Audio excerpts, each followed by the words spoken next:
Mbere yuko wakwica u Rwanda Ruzakwica.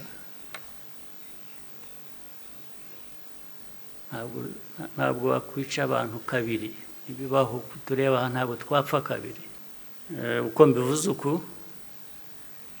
hari ababyumva ukundi cyangwa hari abazabisubiramo ukundi, ariko uko mbivuze ni uko nguko aba ariko mu gutwara. Kugira ngo mpere ku ingingo yo kuvuga ubuhamya Minisitiri Bizimana yatugejejeho, hari ubundi buhamya burebure burimo amateka akomeye Theoneste nawe amaze kutugezaho. Ibyo twumvise byose bifite aho bishingiye, ni ukuri. Abafite uko babihakana cyangwa babihakanya, ngira ngo bafite akazi gakomeye kugira ngo uhindure amateka nk'ayo y'abantu nk'abandi, uyagire uko ushaka,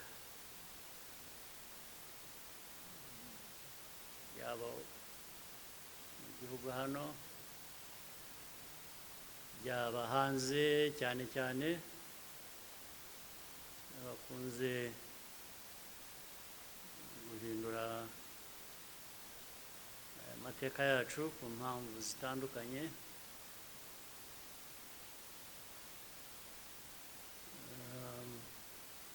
Ibi rero kugira ngo bafite ibyo bazahangana nabyo kugira ngo abantu bahindure amateka nk'aya bayavuga ukundi. Ariko icyo navuga nk'ibyo Theoneste yavuze,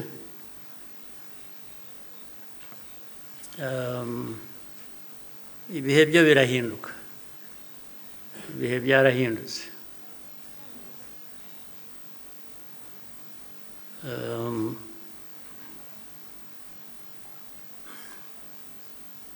Nta uzongera gupfa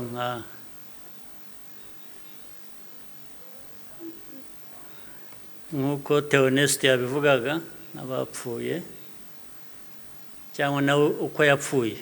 Buriya yarapfuye,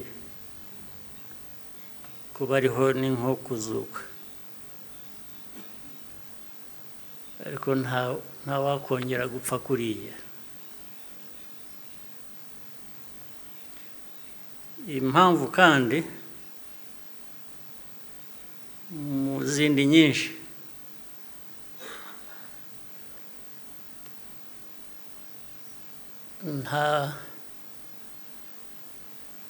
ntabwo wakwica umuntu kabiri.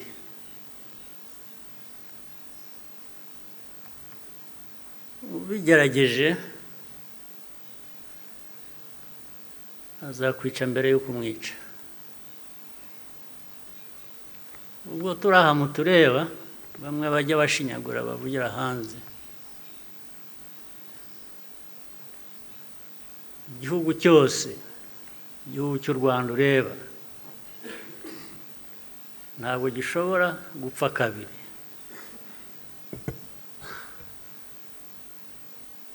Mbere yuko wakwica u Rwanda Ruzakwica. Ntabwo wakwica abantu kabiri. Ibibaho tureba ntabwo twapfa kabiri. Ari twe bakuru, ari abana bacu, ntawe uzabica kabiri, ntibishoboka, ntabwo byakunda.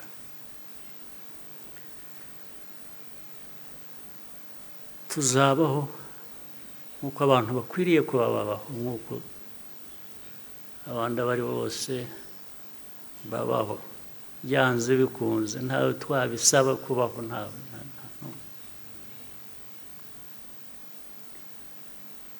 Uko mbivuze uku hari ababyumva ukundi cyangwa hari abazabisubiramo ukundi, ariko uko mbivuze ni uko nguko aba ariko mu gutwara.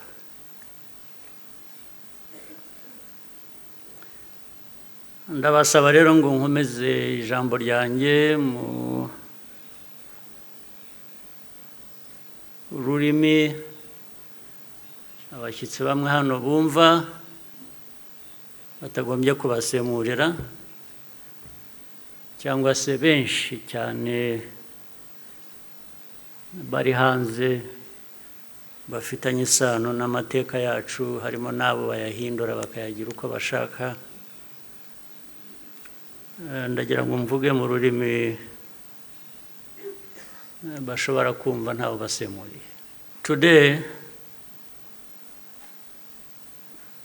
we gather again in remembrance to everyone present and watching online. Thank you for joining us on this important day.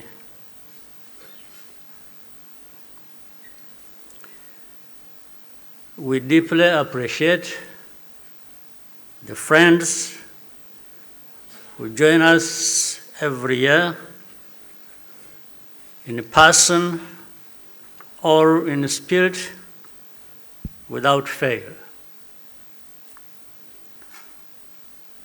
I thank the survivor who has just spoken. These testimonies keep memory alive for all of us and for those who will follow us. Kwibuka carries profound meaning for our nation.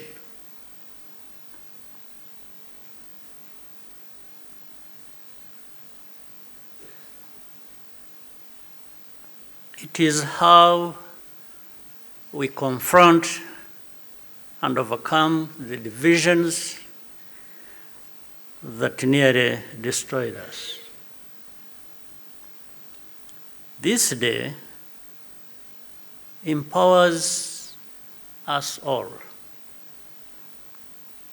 We draw on the strength of survivors who provide the reservoir of humanity that feeds our nation's soul.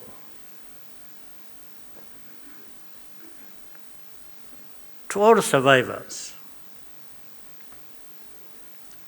know that you are not alone. We stand with you always.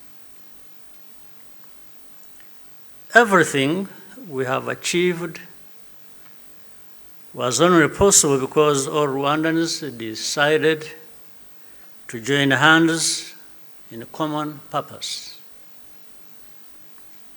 We honor the role played by every Rwandan in our country's rebirth. The reality of the genocide is clear for all to see. The ringleaders were convicted in international courts with rigorous evidence. The Gacaca process documented the course of the genocide in every single village and neighborhood in Rwanda. Over 50 million handwritten pages were produced during the 10 years of Gacaca. Right here, where we are standing, 250,000 victims of the genocide are laid to rest. And in 2018, the United Nations General Assembly adopted a resolution that called the genocide against the Tutsi by its proper name, with the support of every member state but one.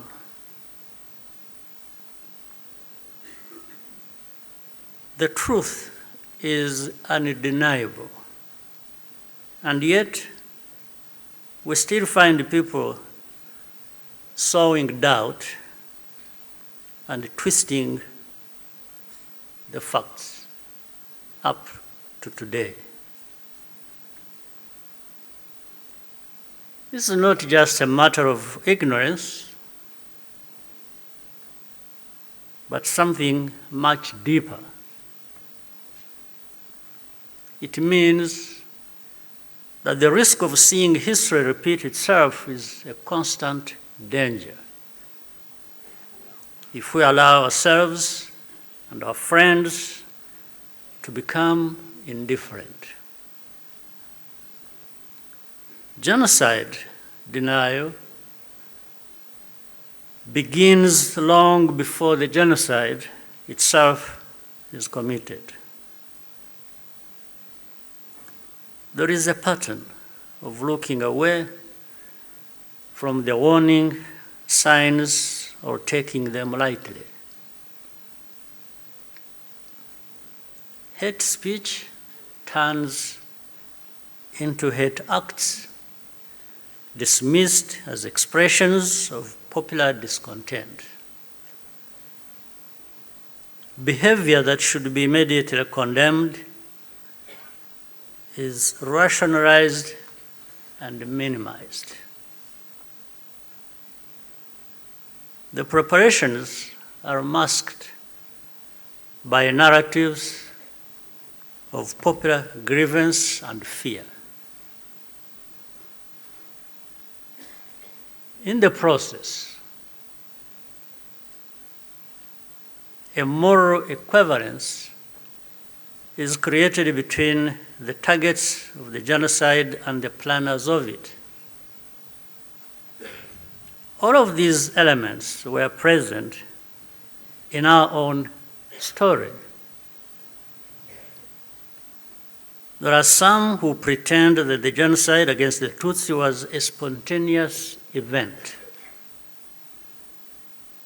That's not true. It was carefully prepared and carried out in plain sight.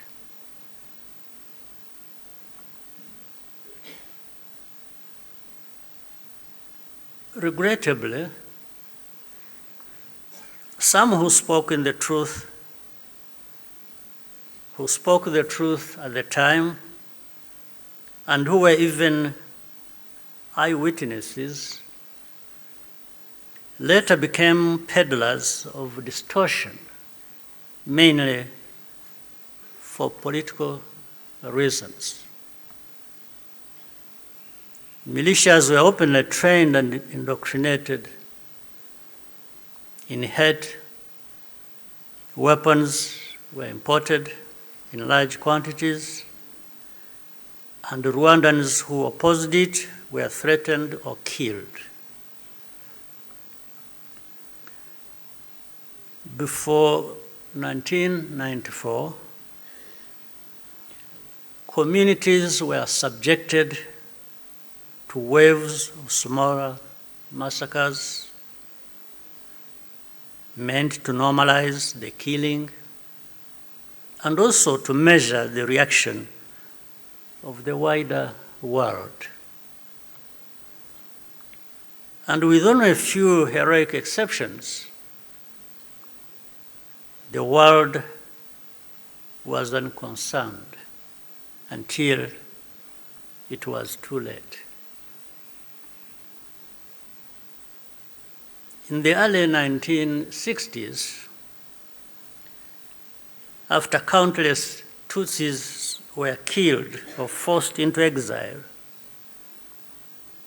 international voices such as Bertrand Russell, to name just one, described it as systematic extermination. The pattern continued in the 1980s and early 1990s. When Tutsi communities such as the Bagogwe in the northwest were targeted in organized attacks,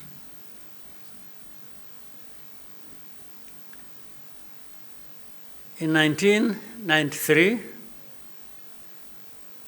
a commission led by Jean Crabonnier investigated these atrocities. After documenting mass graves and the involvement of state authorities,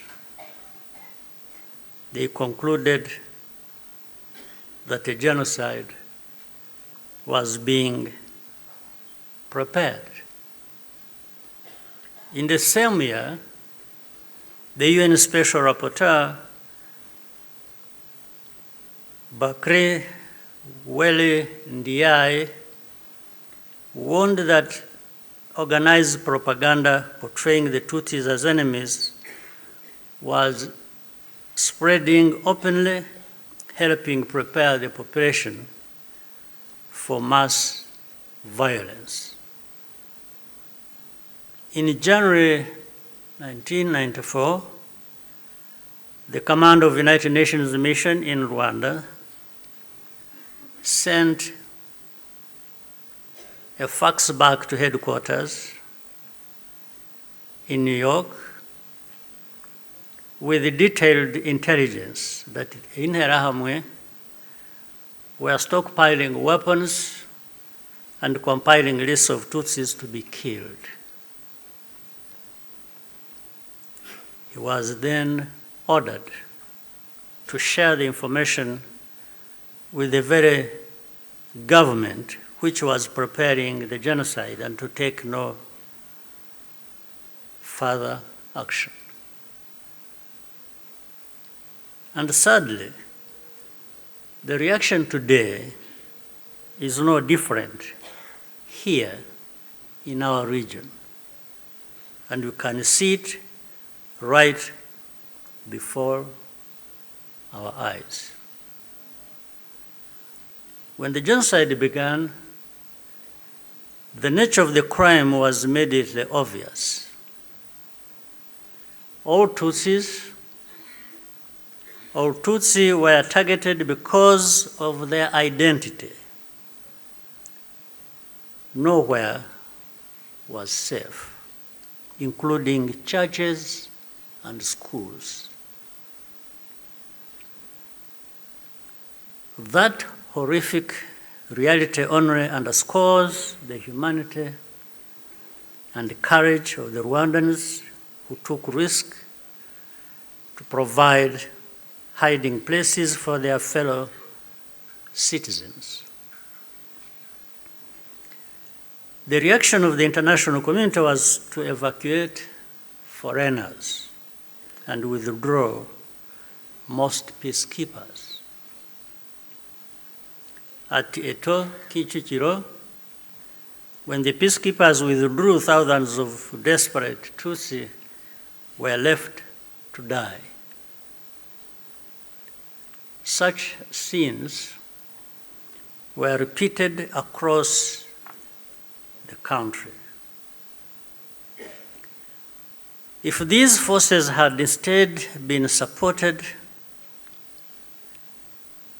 to protect Rwandans, the killers could have been deterred and many people would still be alive. The lives saved by the United Nations peacekeepers who were allowed to remain makes clear how much more could have been done with the political will.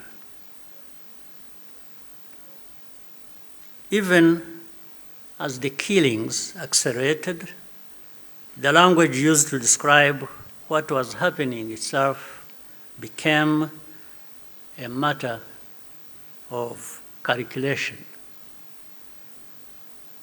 Genocide is defined in international law precisely to create an obligation to act.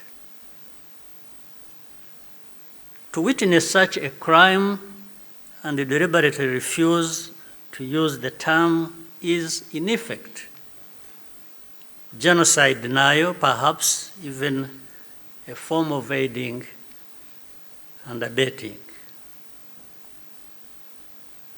The technology existed to disrupt the radio broadcasts that directed the killings. The planes capable of jamming those signals were available. Officials even calculated the hourly cost of the mission. In the end, the operation was deemed to be too expensive and potentially also a violation of Rwanda's sovereignty. So the cost was more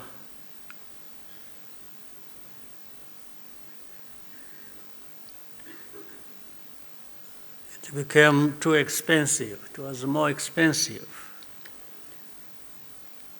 especially when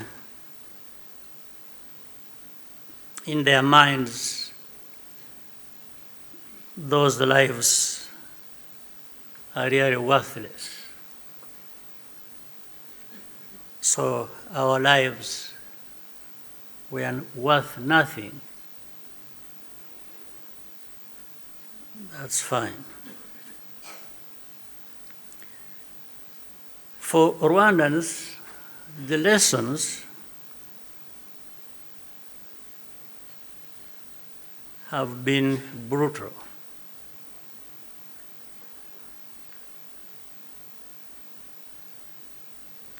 And those lessons have not been forgotten. If our lives do not happen to align with someone else's interests, they are not worth saving. That's fine.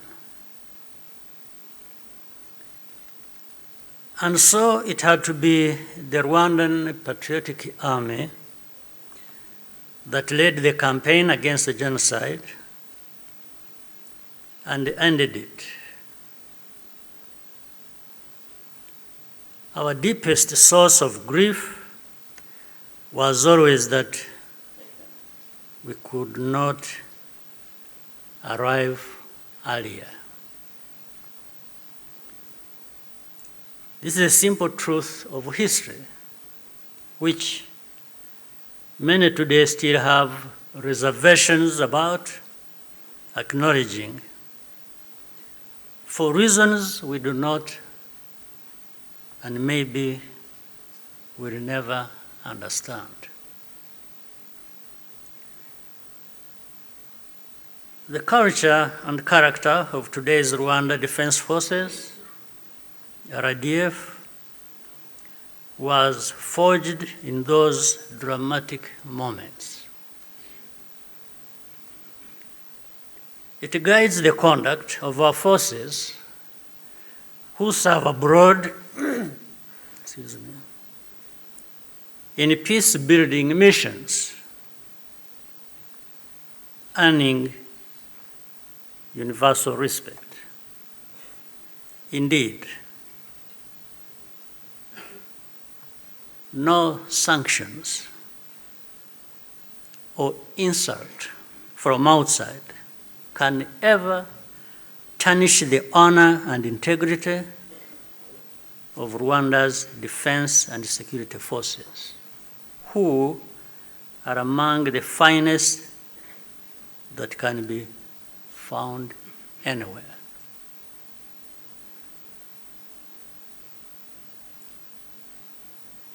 I look forward to raising this matter of sanctions at the highest level to understand the basis for such an injustice.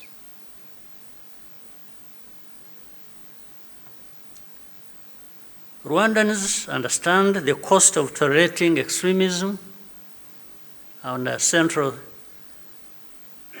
security principle is to put the protection of civilians first.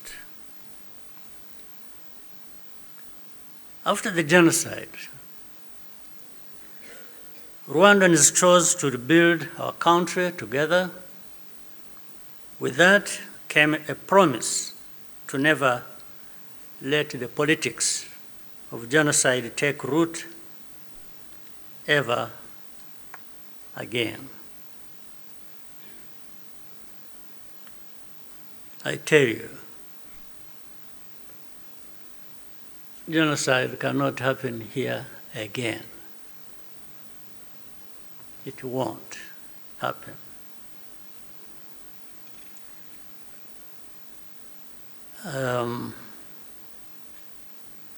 Even with those noises you hear in the region of people gathering from Europe, from wherever, and meeting in Kinshasa and bringing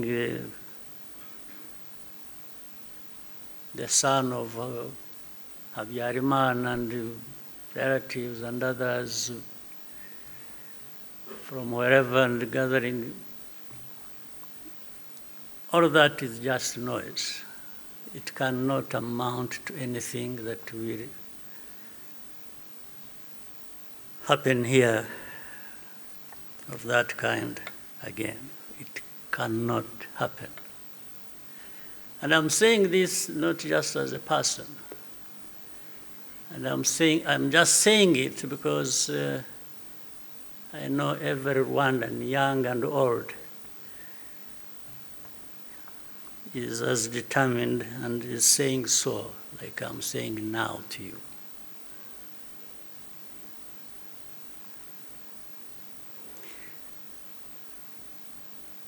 Along the way, Rwandans faced constant criticism and many attempts to twist our history.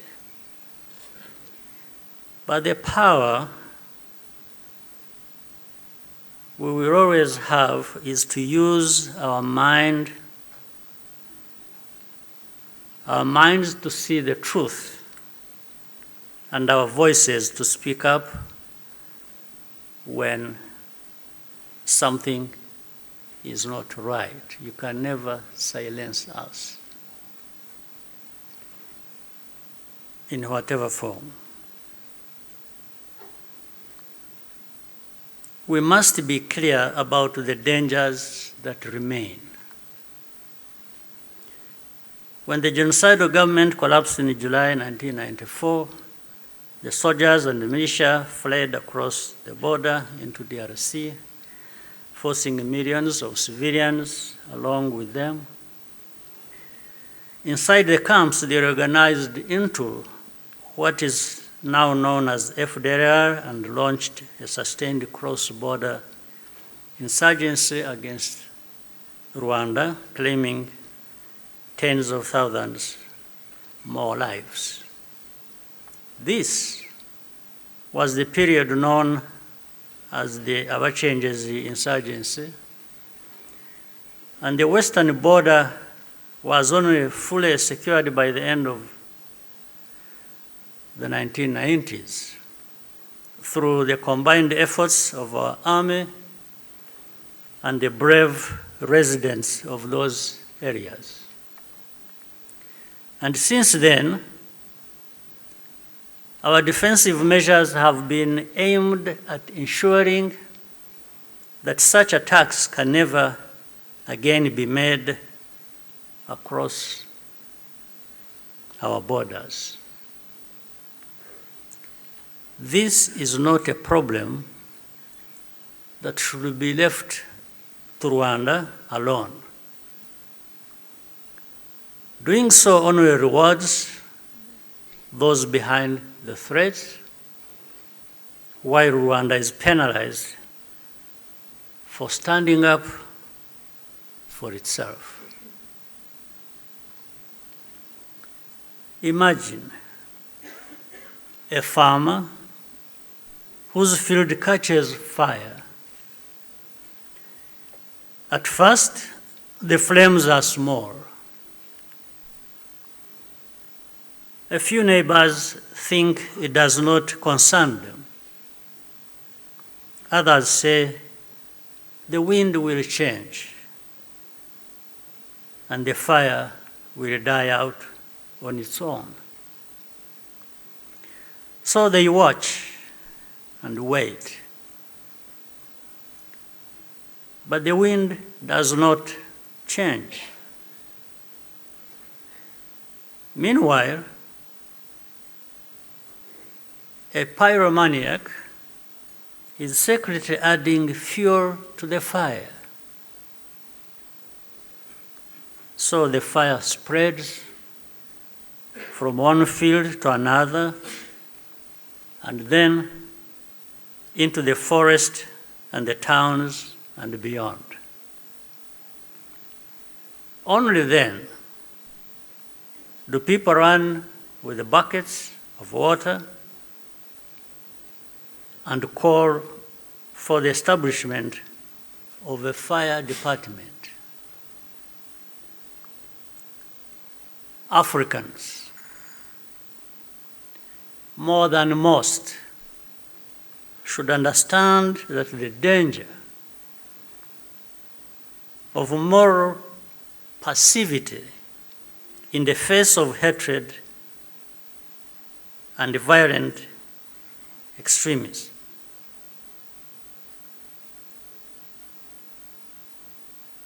We should understand that danger, especially in the face of hatred and violent extremism. Africans, more than most, we must be reminded by all this history. Today, our continent accounts for the majority of the world's active conflicts. In 1994, Africa's collective institutions also failed to respond. I say this because the call for African sovereignty, legitimate and necessary as it is, must also mean that African institutions act decisively when Africans are at risk. Bad actors must not be allowed to hide behind the principle of sovereignty, to evade responsibility for abuses or deny citizens their rights. We cannot afford to repeat the mistakes of the past. Genocide ideology is still spreading in our region. Left unchecked, it has the power to take us all backwards again. There are those who claim that Rwanda exaggerates these concerns, or that we have ulterior motives. This is not only false, it exposes the deep cynicism that led to the tragedy we commemorate today. What sustains Rwanda today is the unity of Rwandans and the convictions that, like all people, we have the right to live in safety and dignity and at peace with all our neighbors. What we ask is for partners to join with us to fight extremism, rather than punishing Rwanda for defending itself. We owe future generations of Rwandans more than survival. They deserve to inherit a secure, united, and bold country and an integrated and confident Africa. We invite you to stand with us in remembrance and also in action. I thank you for your patience and kind attention. Murakoze cyane.